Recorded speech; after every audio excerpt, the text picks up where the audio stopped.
Roger.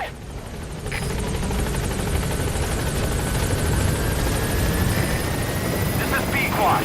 Arriving shortly at LZ.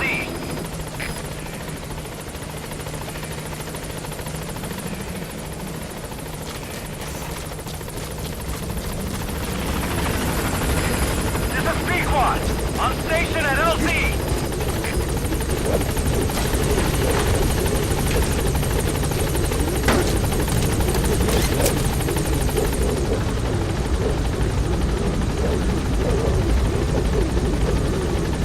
Gaining altitude.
Please select a mission.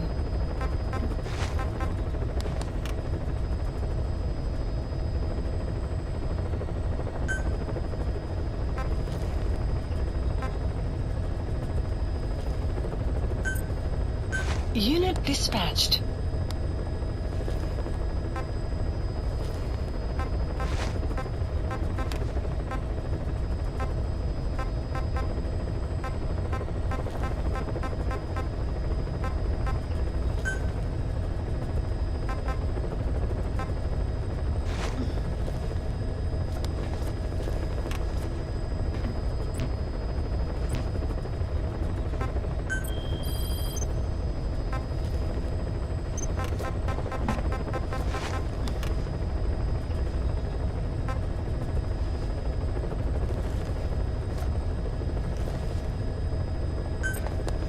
Please select a landing zone.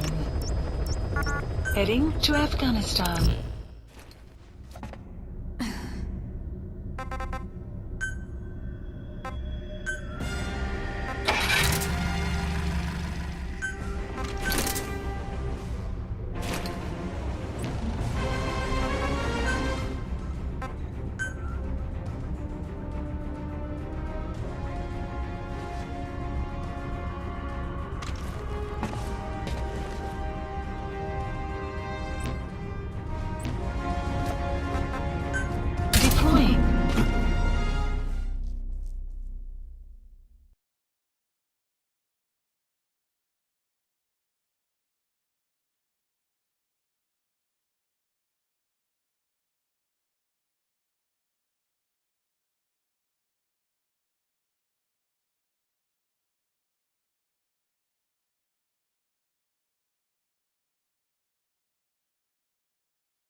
Buddy has infiltrated outpost. The map has been updated.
The map has been updated.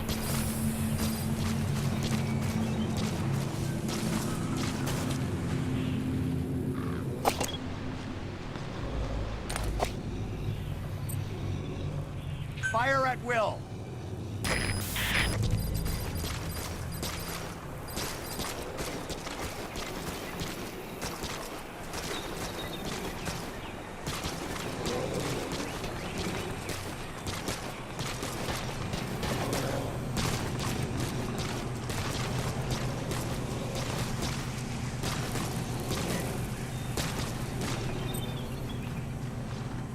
Stand down!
Taking out the power system now will limit the enemy's activities at night.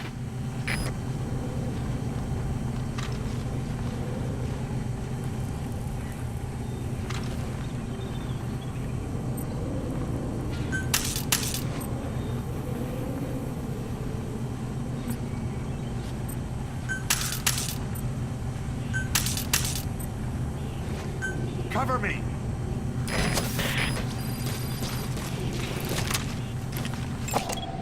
Analysis complete.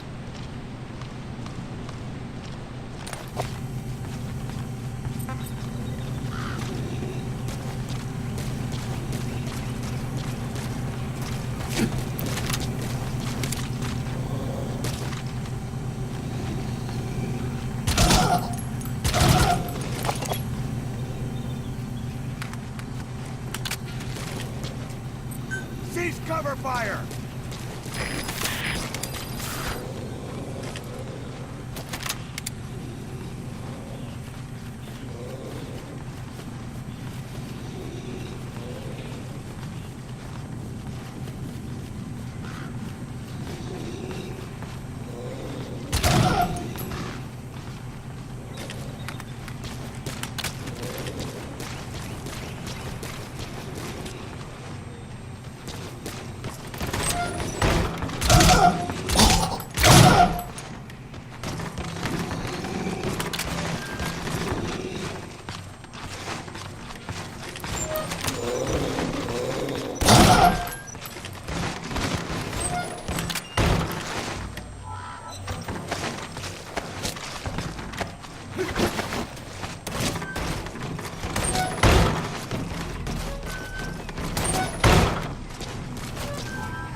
detected. The map has been updated. You gotta extract him.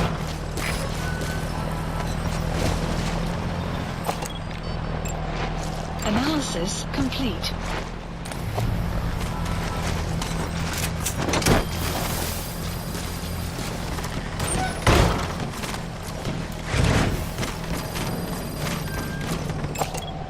Analysis. Subject on board. Leave the rest to us.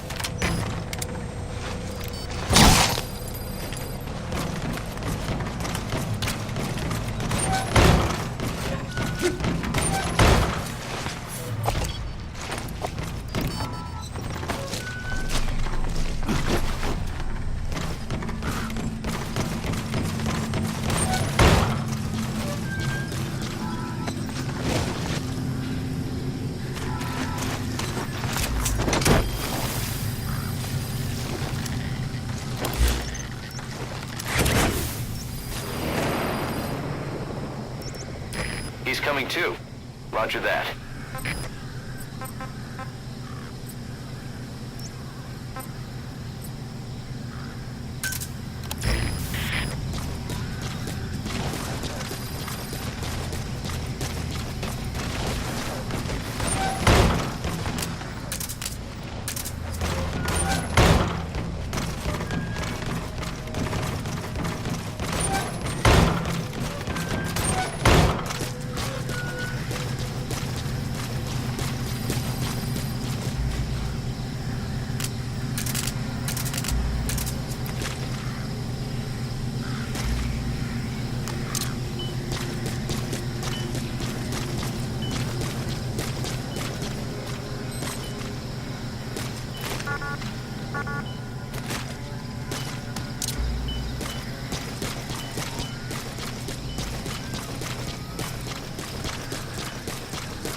Their anti-air radar? It wasn't one of the targets, but that's put a hole in their air surveillance. The chopper will be able to get in close now. You can designate a landing zone near the outpost. Это КП, понял. Немедленно проверить и встать оперативную сводку. Конец связи. Analysis. Sun will set shortly. Analysis complete. Begin cover fire.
Stand down!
clouds approaching.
Coming too. Roger that.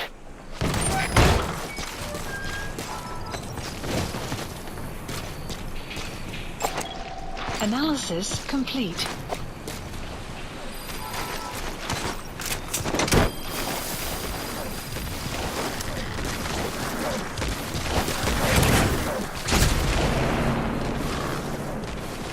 You going to extract him?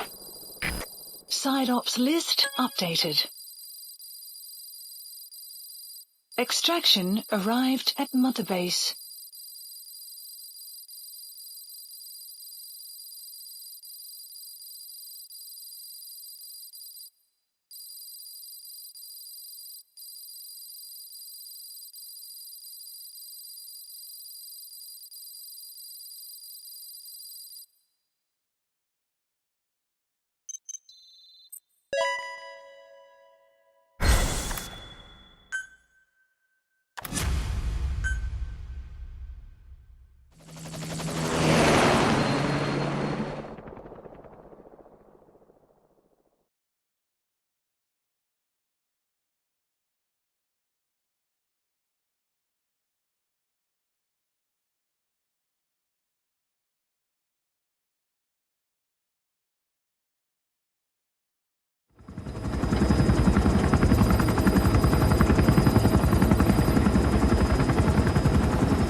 Stay back.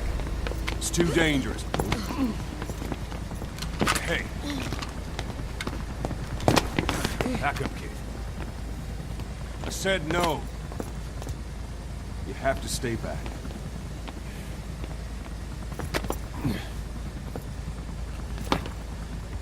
Some things can't be helped. Back to your quarters.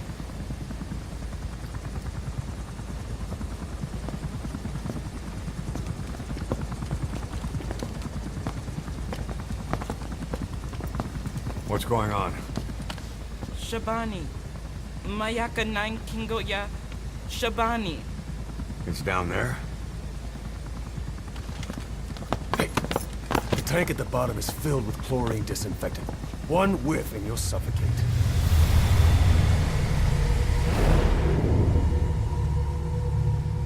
Don't even.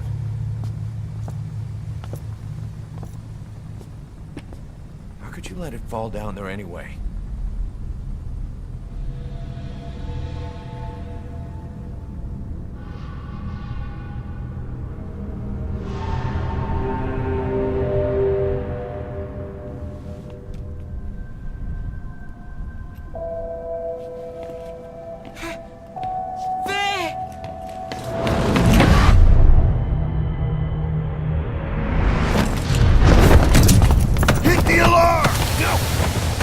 go down there, and it is over. Boss! Hey! Listen to me! There is no way to recover the body.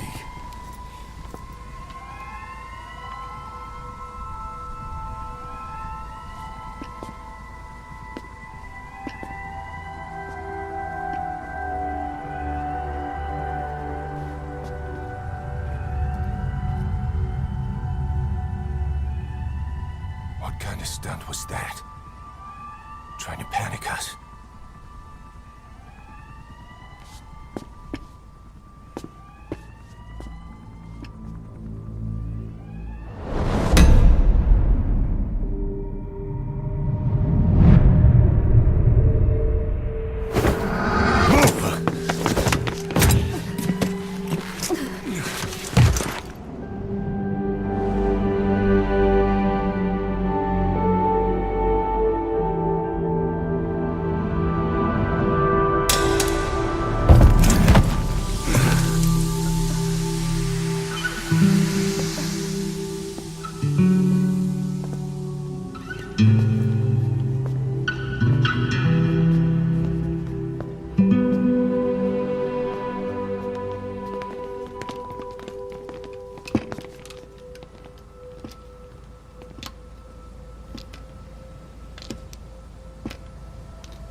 Look.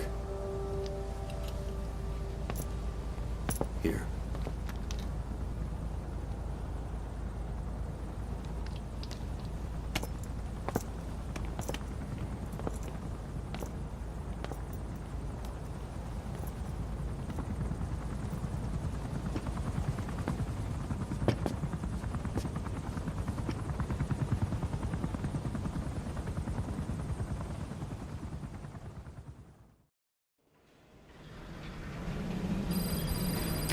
Boss, about that AI pod you retrieved from Emmerich's research facility. Guess what we found inside? Well, A corpse. Human. The pod maintained a low internal temperature the whole time, and very little outside air got in. That would have slowed down decomposition. Still, the remains were mostly skeletal. Estimated time of death is between 6 months and a year ago. We put the screws to Huey about it. Listen to the tape. Turns out it was the body of someone we knew very well.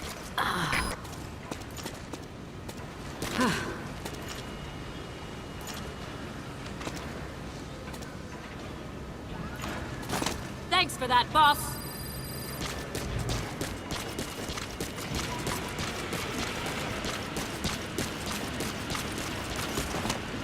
Boss, I'm ready for dispatch. Send me on a mission.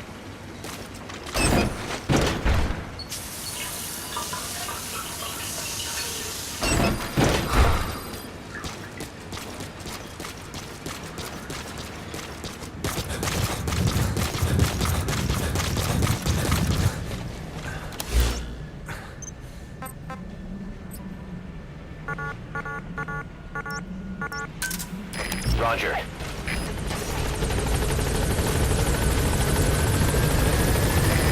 This is B-Quad. Arriving shortly at LZ. Saving those animals.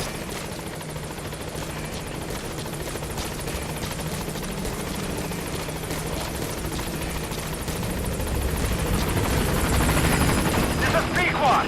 On station at LZ.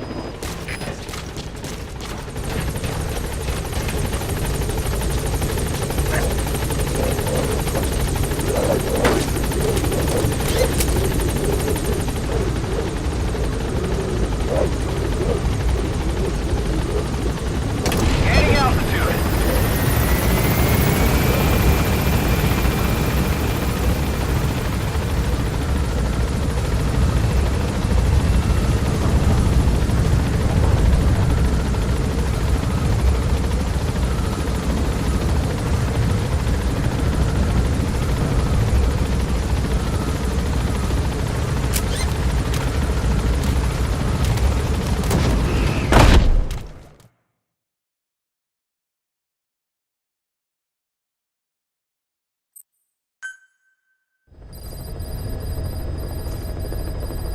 I know you're an expert when it comes to solo infiltrations.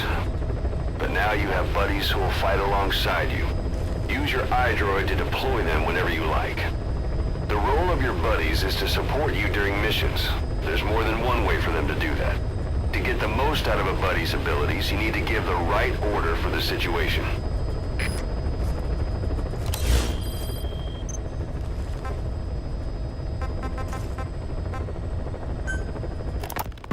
There's something I've been wondering. Why are you called Code Talker? During World War II, the U.S. military used the languages of different tribes, including the Navajo, as codes, right? I know the term Code Talker was used to mean people sent to the battlefield to speak in those codes. Were you one of them? Our mother tongue was indeed used for war. But I did not go. I was already over the conscription age. However, I was made to help craft the codes that were spoken. So in a wider sense, you could call me a code talker for that. Navajo is a complex language, and virtually no one outside the US speaks it. They must have thought it was the perfect language to use as a code. Yeah, in the end, the Japanese never cracked it. The cipher is king in information warfare. Of course, they didn't simply speak in Navajo. They created substitutions for words according to a code book, and then translated those into our language.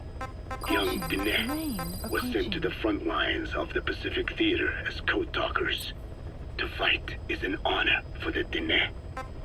They were the pride of our people. But I cannot say this history brings me joy. Words are alive.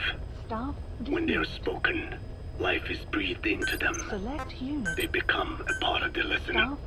Our words were transformed into lifeless ciphers and used for war.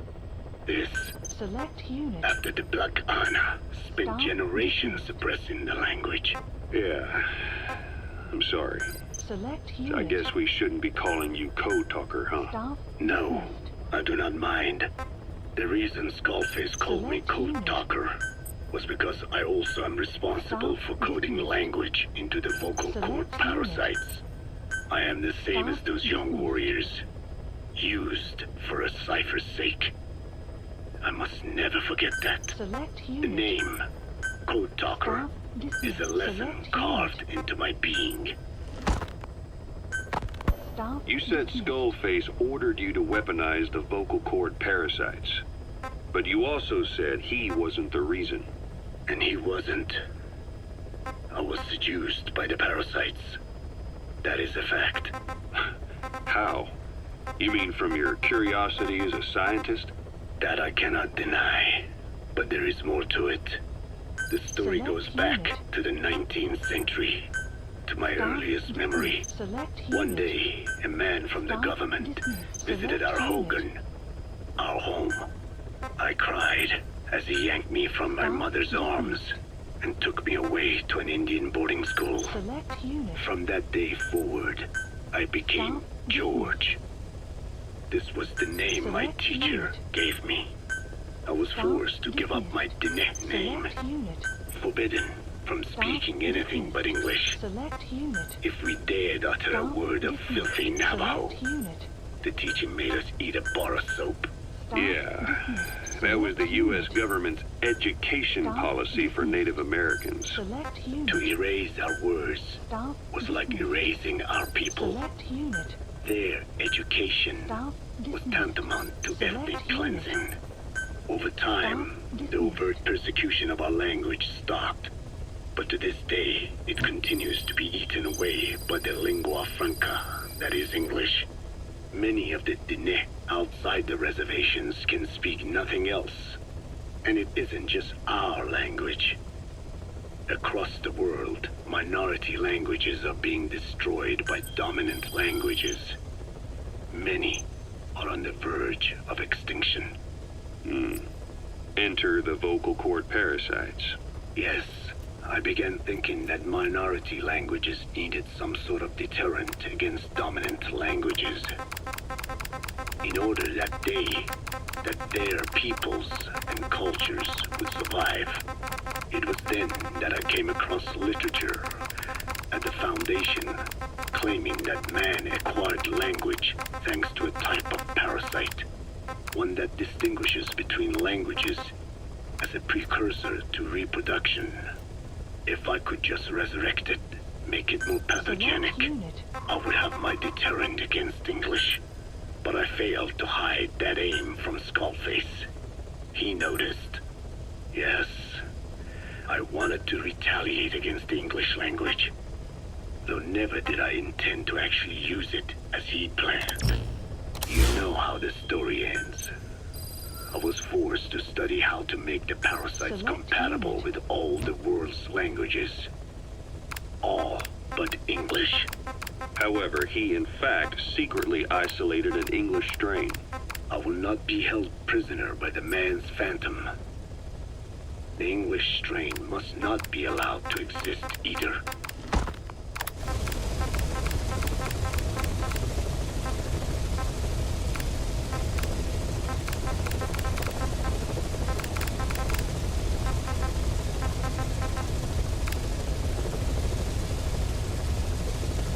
Select unit. Staff dismissed.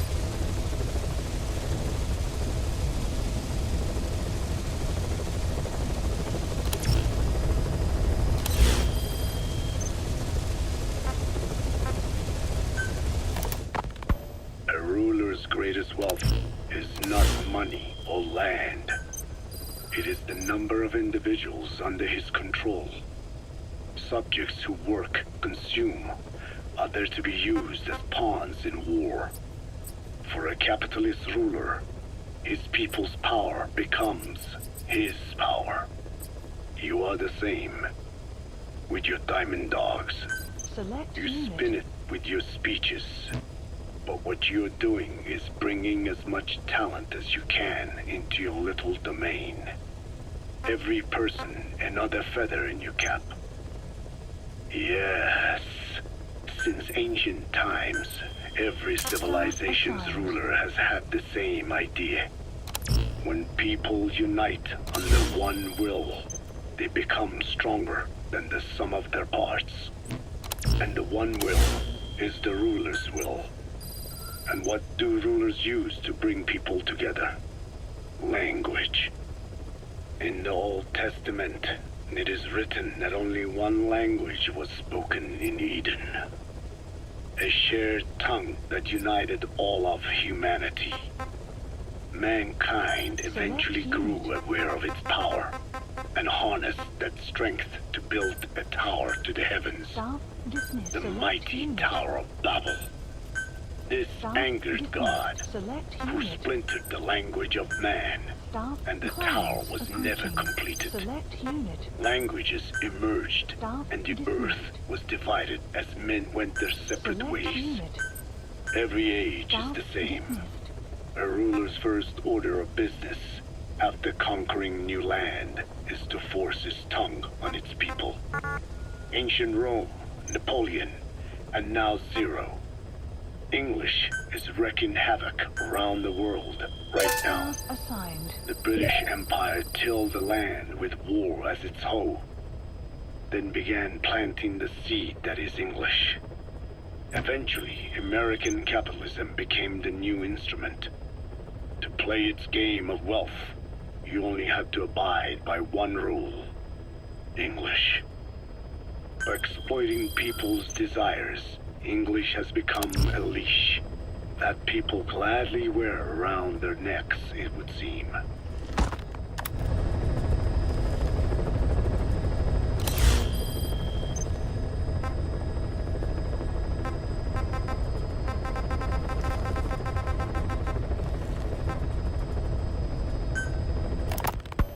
Fine.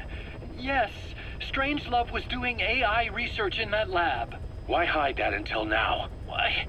Okay, so what? I wasn't working alone. You've got to understand. You do understand, right? I didn't want to drag her into this. It's my load to bear, alone. So you didn't create the AI intended to drive Sahelanthropus. It was Strangelove. Skullface was never in favor of AI control. So naturally they argued. Strangelove, she got him angry, and he killed her. How? You didn't see it? So you found her inside that pod after the fact.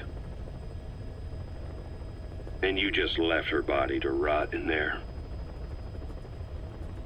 Or perhaps you put her in there afterward. I asked him not to take her away from me. So she was killed by Skullface, but you asked nicely, and he put her body in the AI pod for you? That's right. Pathetic. You know, we have another idea. That you killed her. What, me? I couldn't kill her. You killed her and locked her body in the pod. I wouldn't. Don't treat me like one of you. I can't just kill anyone whenever I feel like it. I'm a normal human being. Oh, I see. So you just shut her inside and waited for her to die. I would never do that. What, you mean she killed herself? Yes. She climbed inside that pod and shut the door. It can't be opened from the outside. It was suicide. Suicide, I said. She killed herself. She got in when I wasn't looking and suffocated. She'd often try to do things like that. By the time I realized and opened the door, she wasn't breathing. I got scared and shut the pod again. I couldn't bring myself to open it back up. That's right. Me? Kill her? What is wrong with you? I see. Just tell me one more thing. Haven't you gotten enough today? Okay, I see it's a painful memory. You don't have to answer, just listen to the question. You see, we examined her remains. She had a scar on her lower abdomen, a surgical scar. It had been stitched up and had fully healed, meaning it was long before her death. She had a child, didn't she? Your child. Where's the kid? How should I know? So there is a child. I've never seen his face. What do you take us for? They took it all. Even my child. I didn't even know he'd been born. I lost everything. How old would he be? It's 4 years since then. And you know it's a boy. Strangelove said so. And his name? We called him Hal, even though I never saw his face.